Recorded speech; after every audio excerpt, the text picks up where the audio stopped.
What is up, my Majin Buu crew? It's your boy, King Majin, coming back at you guys with another video. And today, I'll be doing the long-awaited part 4 to What If Deku Had Earthbending. If you haven't seen the original parts, go check out the playlist on the channel, and yeah. So, I know you guys have been waiting for this for a long time. I'm trying to bring out more of the What If series that I've been forgetting about for you guys, so you might have that to look forward to, so yeah. And for those of you guys wanting what if Deku was the reincarnation of Anu's Goat, you guys are gonna need to wait a little while. The story for that's been kind of difficult. It all just ends with him just one-shotting everyone. But I think I can work with it. But anyway, let's focus on the story at hand. Let's dive right on into What If Deku Had Earthbending Part 4. We pick things up with Deku waking up, going into his living room saying bye to his mother and his grandmother, with his grandmother being tossed saying, "Later, Twinkle Toes," as Deku would then say, "Hey, Grandma." As Deku would be walking to UA, he would stumble into a crowd of reporters. They will all gang around Deku asking, "How is it having All Might as a teacher here?" Deku would then say, "It's good, but I need to get to class," as the reporters would then swarm him a little bit more, saying, "Can't you give us more than that?" As Deku would then open his eyes, saying, "I'm sorry, I'll be late," as they will all notice Deku's eyes, and they will all figure out that he was blind. They will all cut a path for Deku, letting him into UA. As Deku will walk into UA, he would then go to class 1A, sitting down and preparing to start his day of class. Around this time, Aizawa would then walk in, telling them that today they're going to choose what could decide their future here at UA. As everyone's freaking out, saying, "Is someone going to get expelled again?" As Aizawa would then say, "Today, you guys are picking class reps and vice reps." As everyone looks on, saying, "Finally, normal high school stuff."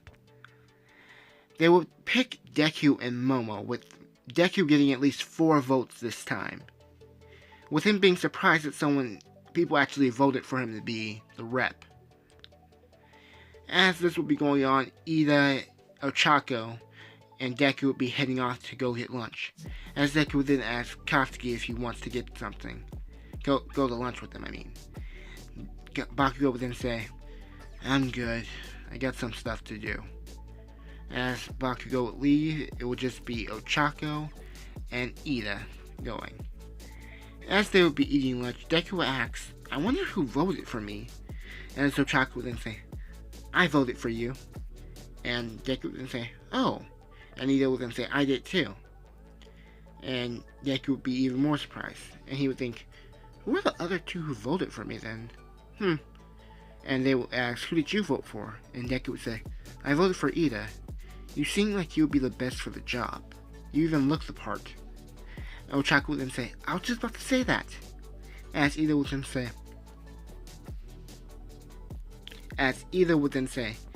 "It's not all about looking the part, it's if you could actually do it."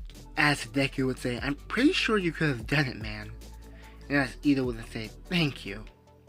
And around this time, they will find out that Ida is from a hero family. And Deku asks, "What hero? Wait, is your brother Ingenium?" As Ida will then say, "Yes." And as they will find out that he's from a hero family, they will be all impressed. Deku not as fanboyish as in the normal canon, because he knows of heroes, a lot of them, and he does care about heroes and stuff like that, but he isn't super fanboy. In his eyes, the only hero he really truly looks up to is either his grandmother or All Might. And as this would be going on, them talking about Ida's hero family, the bell would ring, an alarm, to be more precise. As the alarm would ring, students would be running towards the exits. As Deku would then grab one of them, asking, "What's going on?" As the kid would then say, "Don't you hear the alarm? Someone's broken into UA." As this would be going on, Deku, Ochako, and Ida would be swept into the crowd. As they would be swept into the crowd, Ida, Ochako, and Deku would be pushed up against the glass. Deku would be feeling vibrations and notice that it's just the reporters from last time. As this would be going on, Ida would then notice as well. Ochako would then grab Ida, like as he would be asking her to, and he would then float up to the wall like in the original canon, telling everyone to calm down, it's just reporters. Like in canon, Deku would give up his spot as class rep, giving it over to Ida, and with him becoming the new class rep. As this would be going on, Momo would then say, "But I still got more votes than him," and she would be bummed that she isn't class rep. Around this time, Aizawa would then mention the USJ and how they will all be going. Ida and Momo would pack everyone onto the bus like in canon, and they would head out. As they would be on the bus, Tsuyu would mention how Deku's quirk is incredible, and how even though he's blind, he can still move around freely. As Deku would then say, "It's all thanks to my grandmother. She taught me how to use my quirk. And she taught me how to see with my quirk." And Tsuyu would then say, "Oh, who is your grandmother, Midoriya?" And Deku would then say, "Toph Beifong." As the bus would go silent for a moment, saying, and with everyone muttering, "I've heard of that name." Momo would then interrupt, saying, "Your grandmother is Toph Beifong?" As she's just looking on shocked, with Deku saying, "Yeah, do you know of her?" And as Momo would say, "Yes, she was the former chief of police. Heroes, villains, they all feared her and respected her at the same time. She might have been just a cop, but in most people's eyes, she was a true hero." And as Deku would then say, "I know. My grandmother was impressive. She's my inspiration for wanting to become a hero." As Momo would then say, "Wait, so that means is one of your mothers Lin Beifong or Sujin Beifong?" And as Deku would then say, "Those are both my aunts." And as she would then say, "Midoriya, I never knew you had such a background." As Deku would then say, "It's really not that impressive." And so Ochako would then say, "I remember now. Deku, your grandmother is one of the most incredible people. She was a real hero. She was just incredible." As Deku would then say, "I know she was incredible. I know." And as Ida would then say, "You were impressed by my family, but yours is even more well known than mine."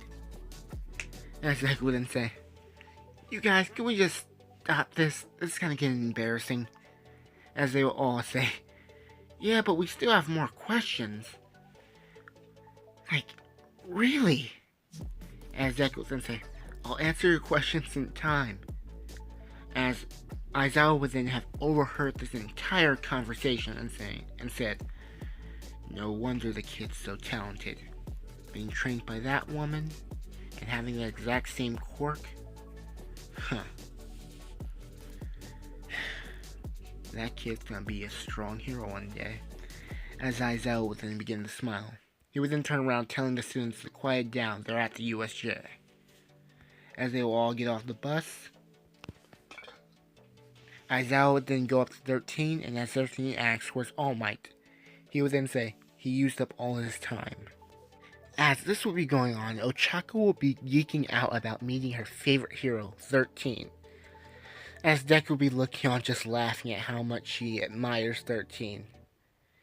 Around this time, 13 would then give the whole speech about how quirks can be easily used to hurt someone or kill someone.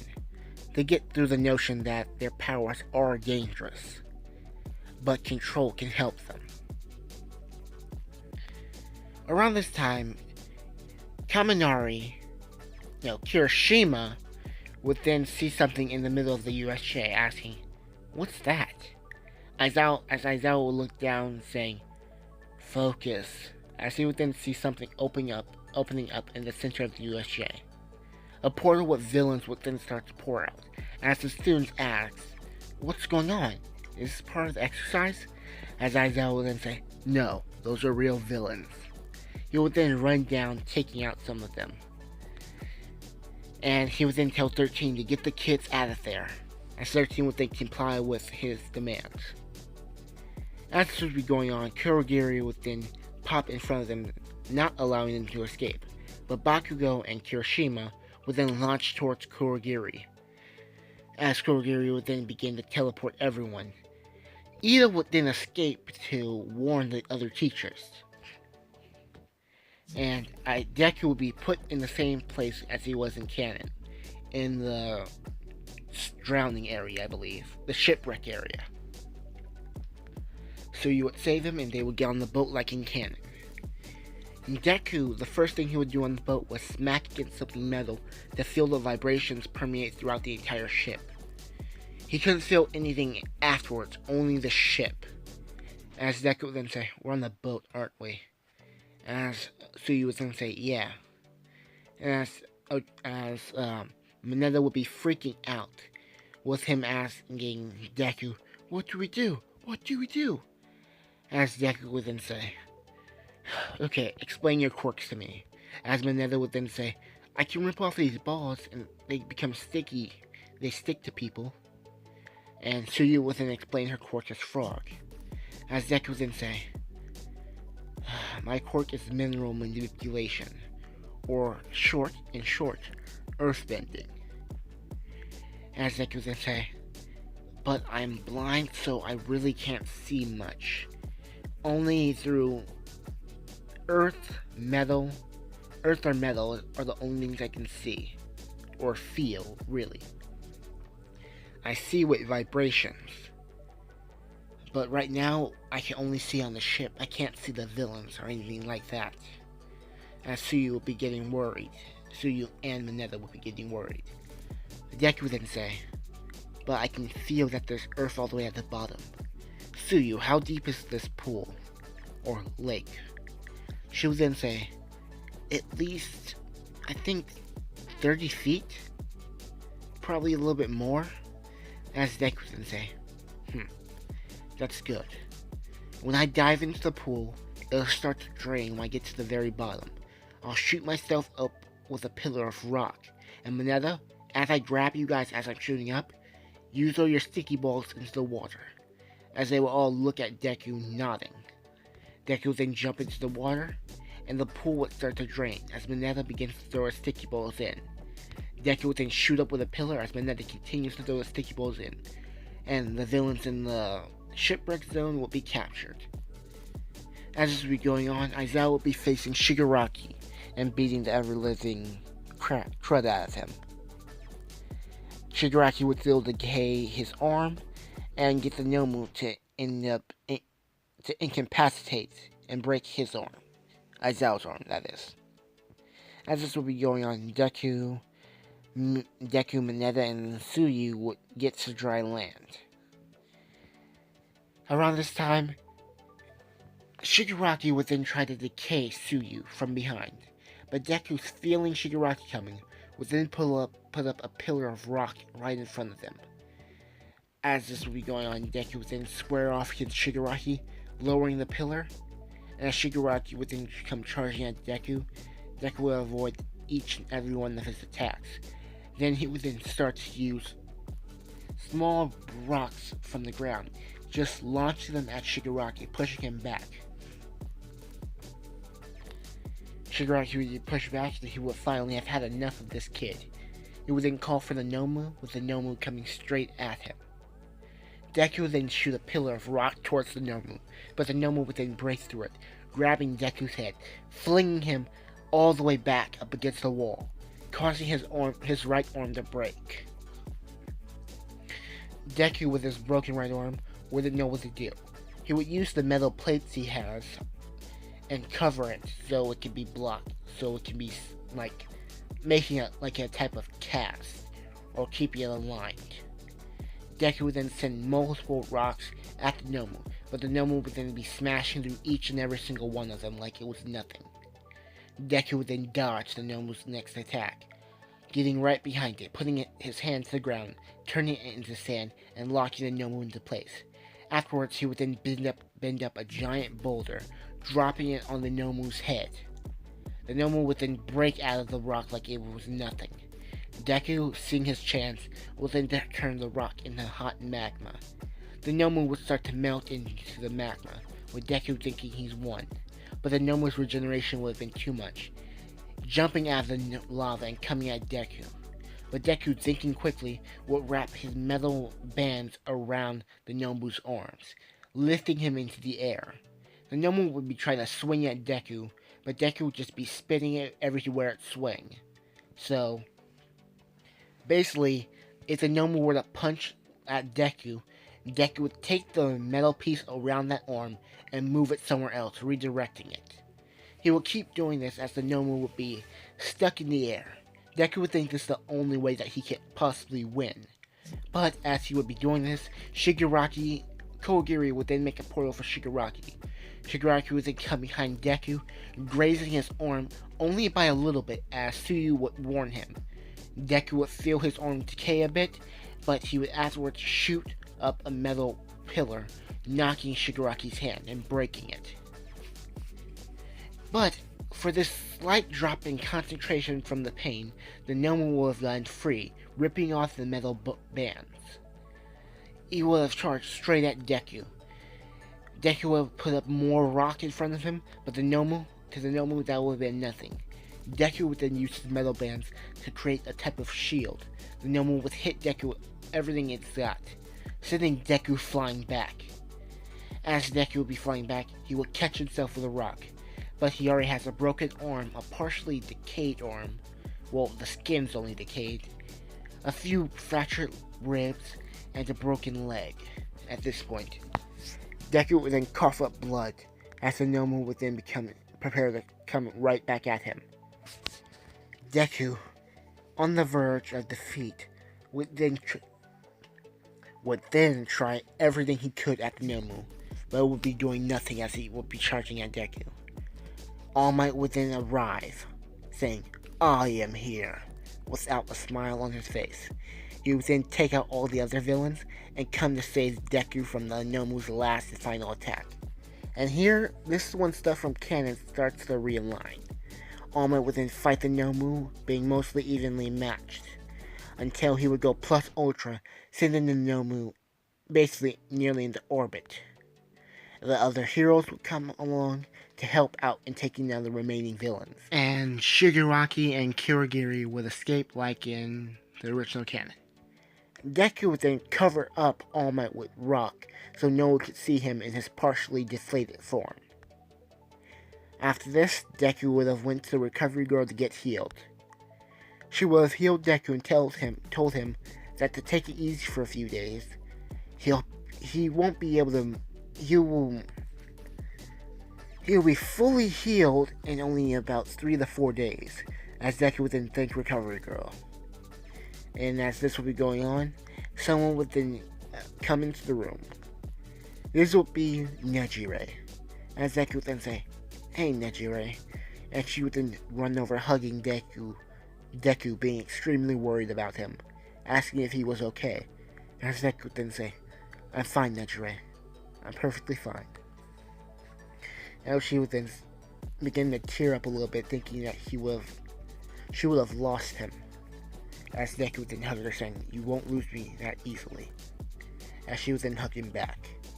After this, everyone would then walk to the station together, and yeah. Deku would then come home, and they would ask him if he's okay, hearing about the villain attack. As Deku would then say, "I'm fine." Deku would then go to his room, with Inko and Toph leaving Inko and Toph, as Inko would then say, "He doesn't seem to be in the best of moods." As Toph would then say, "He sounds like he was invincible." As Inko would then say, "Can you elaborate?" As Toph would then say, "Our ability allows for us to see with our feet even though we're blind. See with vibrations. We can see basically everything. But we can't see everything." Say if something falls from the sky. Do you think we can see that? If it's landing at our head, we can't predict anything, we can't feel anything, we just can't see it. Someone flies at us, coming from out of nowhere. They haven't left the ground or even touched it near us, so we can feel the vibrations. They just come towards us, hitting us. We can't see it, we can't prepare for it. And he just found that out the hard way today. That even though he can see, he can't really see. As Inka would then look on sad for Deku. The next day, Aizawa then mentioned that they will be having a sports festival. As everyone will be getting excited about this, with them thinking, should we have one after what just happened? And as Aizawa would then say, it's the perfect time to have one. After Aizawa had explained the sports festival, Ochako, Ida, and Deku would be getting pumped, while Ochako being as pumped as she was in canon. Deku would then look at his hands, clenching his fist, saying, I'm not gonna lose. Still having that fight with Shigaraki and the Nomu in the back of his mind. Pretty angry that he still lost as well. Around this time, Bakugo would then walk up to Deku saying, you ready? And as Deku would then say, yeah. As the both of them would fist bump saying, bring it on. And that is it for the video, you guys. This was a tough one recording. Around partway through, my phone started to die. But yeah, I hope you guys enjoyed the video. Don't forget to like, comment, and subscribe for more. So, really, like, comment, and subscribe for more. I could really use the support, you guys. Ooh, anything I want to tell you guys. The like goal for this video will be 100 likes, and you're guaranteed another part, but not anytime soon. If you guys can get this to like 300 likes, then you're guaranteed another part sometime really soon. So, 100 likes in a week, 300 likes if you guys really want me to work on the next part immediately afterwards. I might start doing that more often. Comment down below, Metal, if you've watched to this point. And if you guys want to know about Ansvoldigold still, that will take some time. Just give me time, you guys. And yeah, if you have any suggestions on how the story goes, how the story can progress, comment them down below. But anyway, I'm rambling on here. This has been King Majin saying peace. Bye.